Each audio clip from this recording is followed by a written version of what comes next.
오늘은 2024년의 부활주일입니다. 주님은 십자가에서 죽으시고 사흘 만에 부활하셨습니다. 그의 죽음이 우리를 위한 죽음이었듯이 그의 부활 역시 우리를 위한 부활이었습니다. 그의 십자가 죽음으로 우리가 죄사함을 받았고, 그의 부활로 우리가 죄의 종 사단의 종에서 벗어나 하나님께 속한 영생의 자녀가 되었습니다. 오늘 이것을 말씀드리려 하는데, 복음서를 한 번이라도 읽어본 사람이라면 예수님이 선포한 메시지의 핵심이 하나님 나라였다는 사실을 아실 겁니다.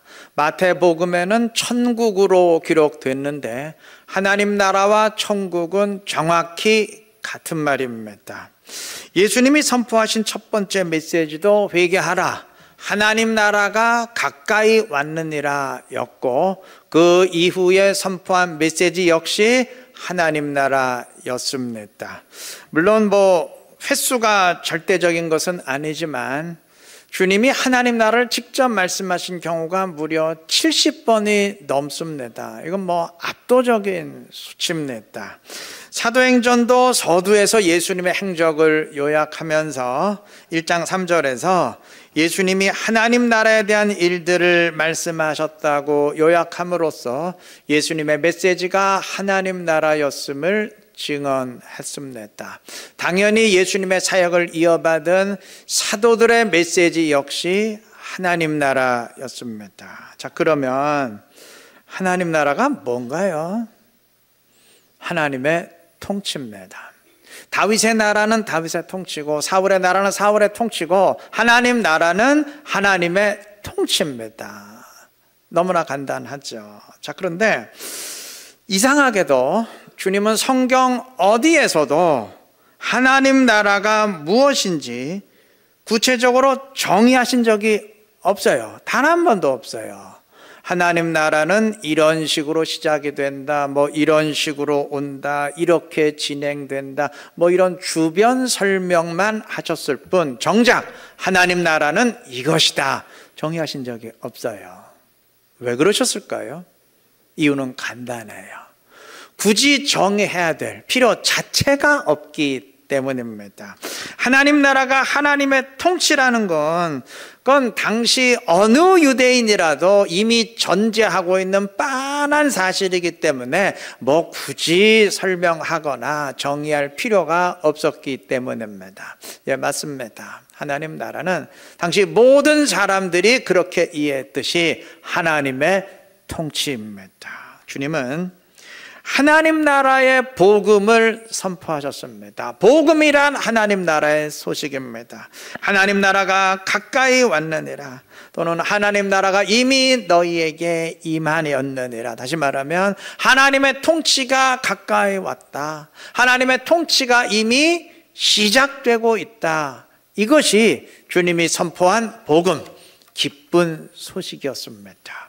자, 하나님의 통치가 온다는 게 기쁜 소식, 복음이라면 그건 뭘 전제하냐면 그 이전엔 하나님의 통치가 이루어지지 않고 있었다는 말이죠.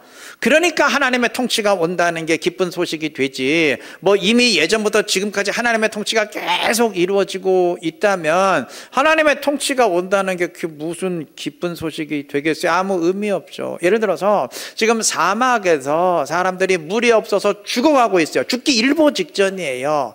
이런 상황에서 야, 드디어 물이 온다, 이미 저쪽에 물이 도착했다, 이게 기쁜 소식이 되지, 지금 물이 철철 넘쳐나고 물이 부족하지 않다면, 지금 우리 같은 상황이라면 지금 저기 본당 뒤쪽에 물이 도착했어요, 그 뭐가 기쁜 소식이 돼요? 오면 오고 말면 만 거지.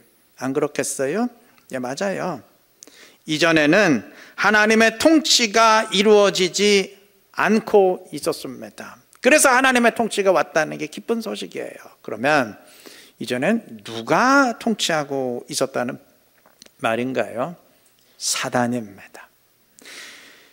아담의 선악과 범죄로 인해서 온 인류는 죄인이 되었는데, 죄인은 사단에게 속합니다.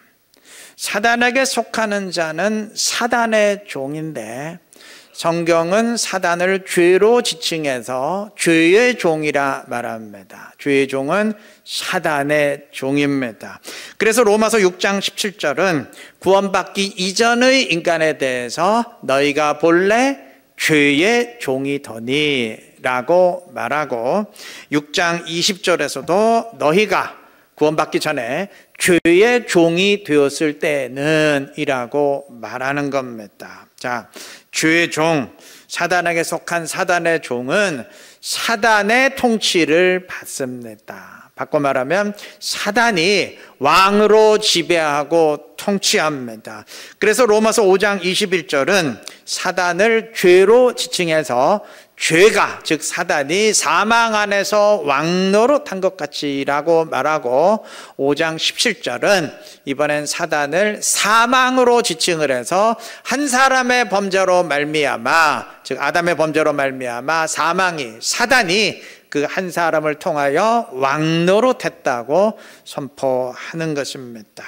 근데 여러분, 사단은 이렇게 죄인된 인간만 통치하는 게 아니고 온 세상, 온 만물을 통치합니다. 그래서 에베소서는 사단을 공중에 권세 잡은 자라고 말합니다. 에베소 2장 2절 보시면, 그때에, 구원받기 전에는 너희는 그 가운데서 행하여 이 세상 풍조를 따르고 공중에 권세 잡은 자를 따랐으니 곧 지금 불순종의 아들들 가운데 역사하는 영이라 그랬습니다.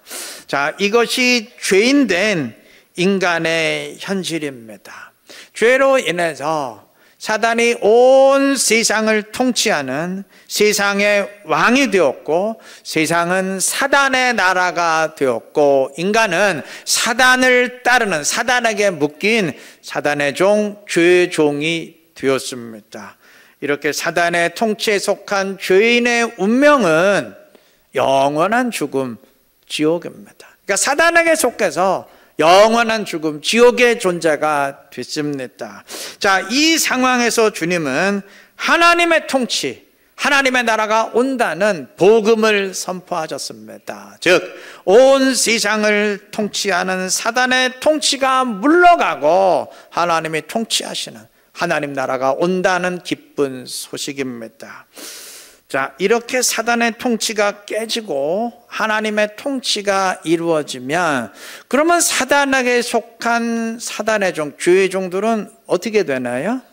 이제 사단에게서 벗어나서 통치자 하나님께 속하게 됩니다. 이건 상식적으로 생각해도 그렇지 않습니까? 자, 유대 나라가 BC 586년 바벨론에 의해서 정복당하고 멸망했을 때 다니엘을 비롯한 수많은 유대인들이 바벨론의 포로로 끌려갔어요. 유대의 주인이 유대가 바벨론에게 속하게 된 것입니다. 그런데 그러다가 그토록 막강했던 바벨론도 47년 뒤인 BC 539년에 페르시아의 고레스 왕에 의해 정복당하자 이제 바벨론에 속했던 유대인들이 주인이 바뀌어서 페르시아에 속하게 됩니다. 유대의 주인이 바벨론에서 페르시아로 바뀐 겁니다. 정확히 이와 같은 이치입니다. 죄의 종으로 사단에게 속했던 인간도 사단이 주님에 의해서 정복당하고 하나님의 통치가 임하게 되면서 이제 사단에게서 풀려나서 하나님께 속하게 됩니다. 그러니까 주인이 사단에서 하나님으로, 주님으로 바뀐 겁니다. 사단에게 속한 죄의 종의 마지막은 영원한 죽음, 지옥인데, 이제 하나님께 속한 자가 되어서 하나님께 속한 자가 누리는 영생을 얻게 된 것입니다. 여러분, 바로 이것이 우리가 받은 구원입니다. 우리가 구원받았다고 말할 때 바로 이것을 말하는 것입니다. 조금 이따 말씀드리겠지만 주님은 부활로 이 일을 이루셨습니다. 주님은 사단의 통치가 몰락할 것을 이미 예고하셨습니다. 요한복음 12장 31절 보시면 이제 이 세상에 대한 심판이 이르렀으니 이 세상의 임금이 쫓겨나리라. 이 세상의 임금, 이 세상의 왕, 통치자 누군지 아시죠? 이제 사단이 쫓겨나고 하나님의 통치가 임할 것이라는 예고입니다. 자, 이렇게 사단의 통치를 몰아내고 하나님의 통치를 이루어 주시는 분을 성경은 하나님의 아들이라 부릅니다. 우리가 하나님의 아들이라고 할 때 혼동하지 말아야 돼요. 왜냐하면 이게 똑같은 말인데 하나님의 아들이 여러 가지를 의미할 수 있기 때문입니다. 성경은 때로 우리 하나님의 자녀인, 우리 구원받은 자를 하나님의 아들이라 칭하기도 합니다. 물론 우리가 흔히 생각하는 하나님의 아들은 성부, 성자, 성령 할 때의 성자 하나님이신데, 하나님의 아들이라는 말은 물론 성자 하나님이라는 의미를 지니기도 하지만 이 말이 하나님 나라와 연관해서 사용될 때는 하나님의 통치를 이루어 주시는 분을 말합니다. 그리고 이렇게 하나님의 통치를 이루시는 하나님의 아들을 성경은 그리스도라 칭합니다. 히브리어로는 메시아, 신약 성경에 기록된 헬라어로는 그리스도, 정확히 같은 말입니다. 메시아 그리스도의 사전적 의미는 기름 부음 받은 자인데 실제로 사용된 의미는 구원자입니다. 사단의 통치를 깨부숨으로 사단의 통치에 속했던 그 죄의 종들을 하나님께 옮겨주시는 구원자입니다. 우리가 예수님을 그리스도라 할 때 바로 이러한 구원자 되신다는 의미입니다. 물론 우리가 알다시피 당시 유대인들은 이러한 하나님의 통치에 대해서 오해했습니다.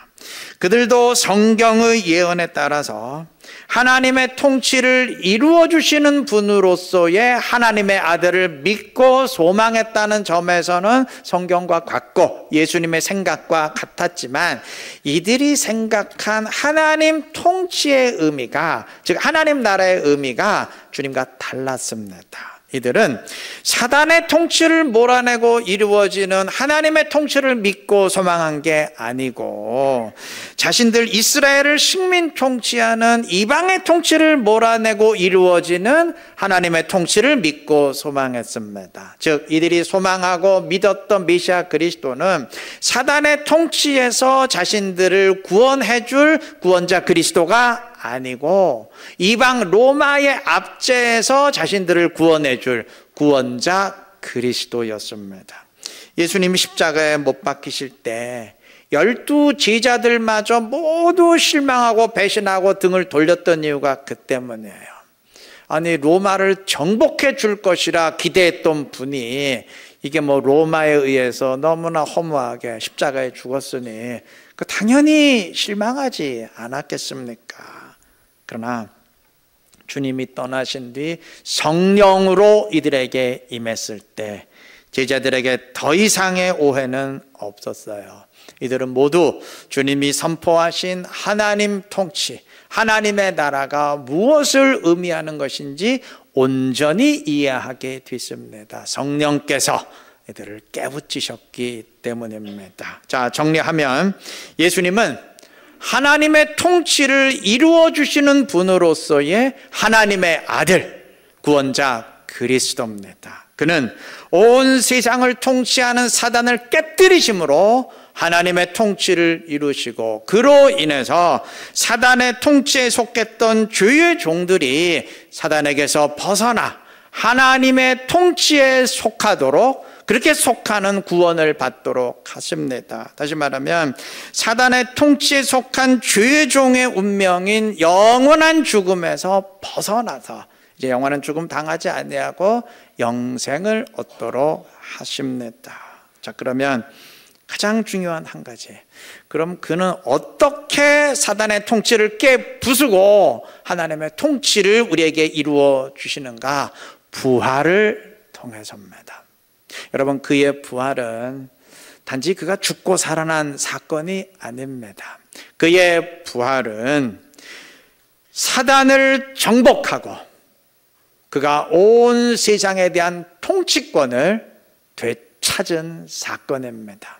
성경이 그것을 분명히 말합니다. 오늘 읽은 에베소 1장 20절 보시면 그의 능력이 그리스도 안에서 역사하사 죽은 자들 가운데서 다시 살리시고 하늘에서 자기의 오른편에 앉히사. 그리스도의 부활을 말하는 거죠. 자, 그러면 그리스도의 부활로 인해서 어떤 결과가 생겼느냐? 그 다음 21절 22절 모든 통치와 권세와 능력과 주권과 이 세상뿐 아니라 오는 세상에 일컫는 모든 이름 위에 뛰어나게 하시고 또 만물을 그의 발 아래에 복종하게 하시고 그를 만물 위에 교회의 머리로 삼으셨느니라. 여러분, 온 세상의 통치자는, 인간과 온 세상 만물의 통치자는 사단이었습니다. 공중의 권세 잡은 자였습니다. 그런데 그리스도께서 부활로 세상 모든 이름 위에 뛰어나게 되시고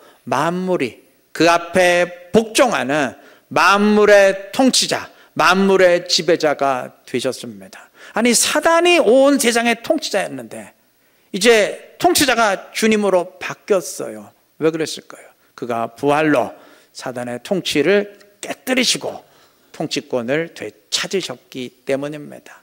빌립보서도 똑같이 말합니다. 빌립보서 2장 8절 사람의 모양으로 나타나사 자기를 낮추시고 죽기까지 복종하셨으니 곧 십자가에 죽으심이라. 그의 십자가 죽음이죠. 자, 그 다음은 부활로 인한 결과입니다. 그 다음 9절과 10절 이러므로 하나님이 그를 지극히 높여 모든 이름 위에 뛰어난 이름을 주사 하늘에 있는 자들과 땅에 있는 자들과 땅 아래에 있는 자들로 모든 무릎을 예수의 이름에 꿇게 하시고. 에베소서 증언과 똑같지요? 예. 사단이 세상의 통치자였는데 그가 온 세상의 통치자가 되었습니다. 부활로 사단의 통치를 깨뜨리시고 통치권을 찾으셨기 때문입니다. 여러분, 이것이 복음입니다. 복음이라고 할 때 바로 이것을 말하는 겁니다. 초대교회는 이것을 복음으로 고백했습니다. 오늘 읽은 로마서 1장 3절과 4절에서 바울 사도는 복음을 요약해서 선포하는데 이 내용은 당시 예루살렘 교회를 비롯한 모든 교회들이 복음의 내용으로 고백하던 것을 바울 사도가 그대로 인용을 한 것입니다. 핵심은 4절입니다. 성결의 영으로는 죽은 자들 가운데서 부활하사, 부활이 핵심이에요. 능력으로 하나님의 아들로 선포되셨으니 곧 우리 주 예수 그리스도시니라. 한 줄로 줄여서 말하면 그는 부활로 하나님의 아들로 선포되셨습니다. 이것이 복음입니다. 여러분, 이 말은 그가 부활로 성자 하나님이 되셨다 그 말이 아니에요.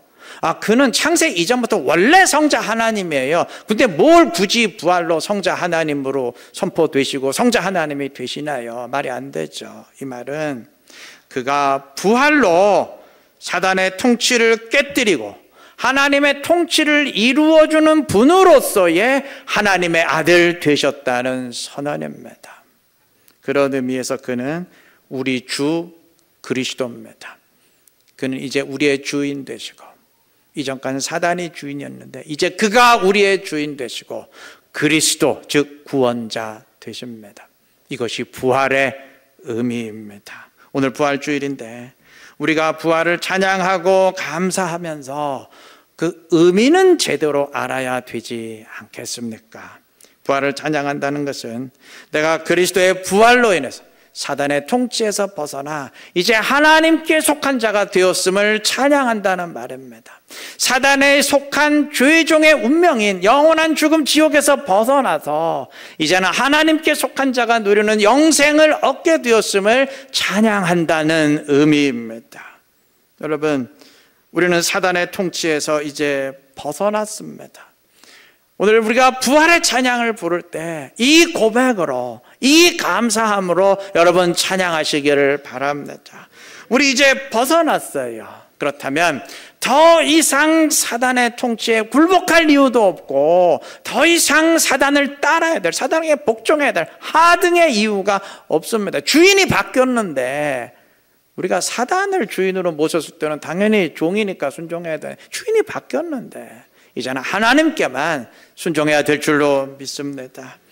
이제 하나님께 속한 자가 되었으니 오직 우리의 주인 대신 하나님께만 순종해야 되지 않겠어요?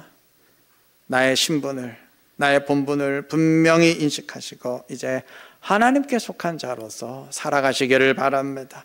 그래서 구원받은 하나님의 백성됨을 확인하면서 하나님께 속한 하나님의 자녀로, 영생의 자녀로 살아갈 수 있는 지혜롭고 복된 우리 이룬게 모든 성도님들 되시기를 바랍니다. 우리의 구원을 위해서 주님이 하신 일은 크게 두 가지입니다. 첫째는 죄 사함입니다. 죄의 대가는 영원한 죽음인데 주님이 이 죽음을 내 대신 당함으로써 죄값을 다 지불하셨어요. 주님이 내 대신 십자가에서 영원한 죽음 당하시고 피를 흘리심으로 나의 죄가 이제 죄값 다 지불해서 사해지도록 하셨습니다. 세상에서도 그렇잖아요. 범죄로 인해서 징역 1년의 벌을 받은 사람이 그 죄값 다 지불하면, 즉 감옥에서 10년을 다 살고 죄값 지불하면 이제 풀려나지 않습니까? 마찬가지로 죄인된 우리도 그 죄로 인해 판결받은 선고가 영원한 죽음인데 그 죄값 다 지불했기 때문에 이제는 사단의 통치라는 감옥에서 풀려나게 된 겁니다. 근데 문제가 있어요. 풀려나게 됐거든요. 석방 허락 떨어졌거든요. 근데 사단이 안 풀어줘요. 안 풀어줘요. 그래서 주님이 하신 일이 사단을 깨뜨리시고, 사단을 쳐서 깨뜨리시고 사단의 통치에 묶여있던 자들을 자유하게 하신 겁니다. 오늘 말씀드린 것처럼 주님은 부활로 그 일을 하셨습니다. 그런 의미에서 부활은 그리스도께서 사단을 대대적으로 이기신 승리의 사건입니다. 자, 그런데 얘기가 아직 끝나지 않았어요. 사단이 깨뜨려지고 패배하고 몰락했는데 그렇다고 완전히 멸절당한 건 아니에요. 아직 활동해요. 사단은 어떻게 하든지 사단의 통치에서 벗어난 우리를 다시 사단의 통치로 끌고 들어가려고 집요하게 공격합니다. 그러니까 우리를 구원해서 탈락시키려고 공격합니다.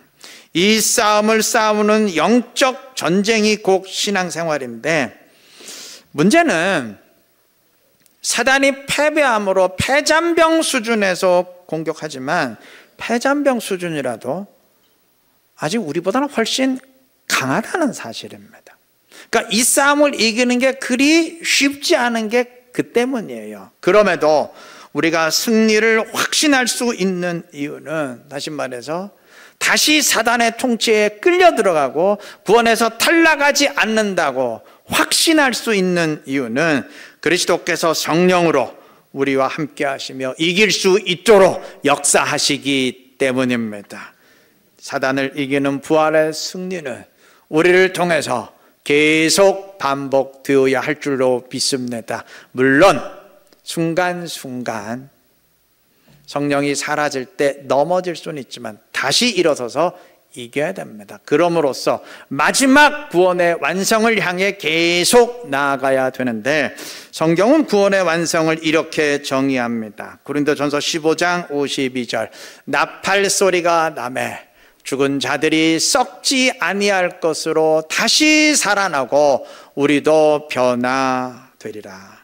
지금 우리가 이 썩을 몸을 입고 있지만 마지막 구원의 완성의 날에는 썩지 아니할 새로운 몸으로 다시 살아나고 즉 부활하여 변화되리라 하는 선포입니다. 빌립보서 3장 21절은 어떻게 변화될지 어떤 몸으로 변화될지 말합니다.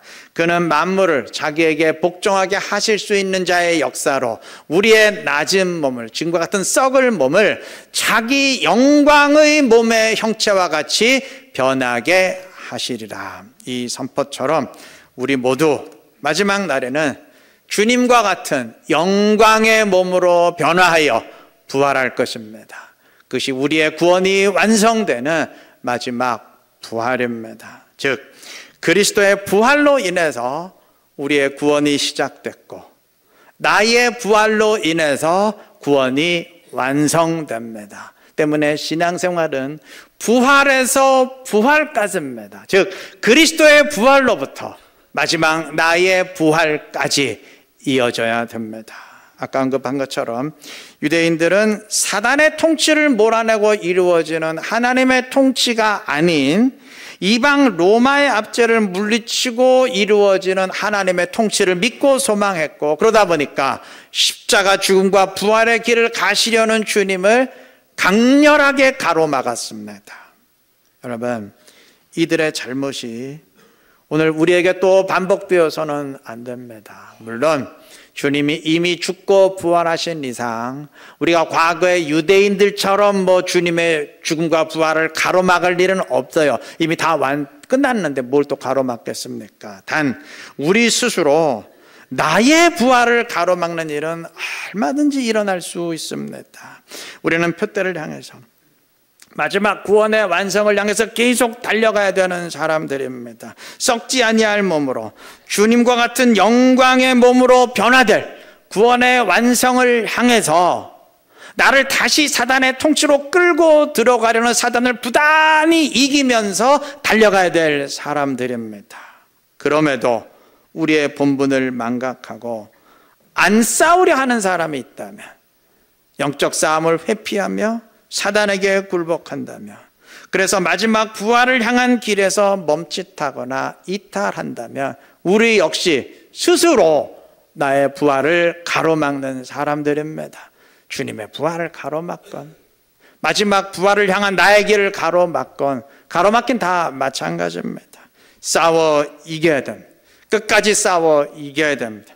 부활에서 부활까지, 그리스도의 부활에서 마지막 나의 부활에 이르기까지 사단을 이기신 부활의 승리는 우리를 통해서 계속 반복되어야 할 것입니다. 이 사실 절대 잊지 마시고 주의 성령을 내 안에 모시고 성령과 함께 영적 싸움 계속 싸워가시기를 바랍니다. 나를 다시 사단의 통치로 끌고 들어가는 사단의 저항에서 끝까지 싸워 이겨가시기를 바랍니다. 그래서 사단을 이기고 깨뜨린 부활의 승리를 주님과 함께 계속 반복하면서 주님의 자녀로 주의 뜻 가운데 주의 영광 더 높일 수 있는 우리 모두가 되시기를 부활이요 생명이신 예수 그리스도의 이름으로 축원합니다.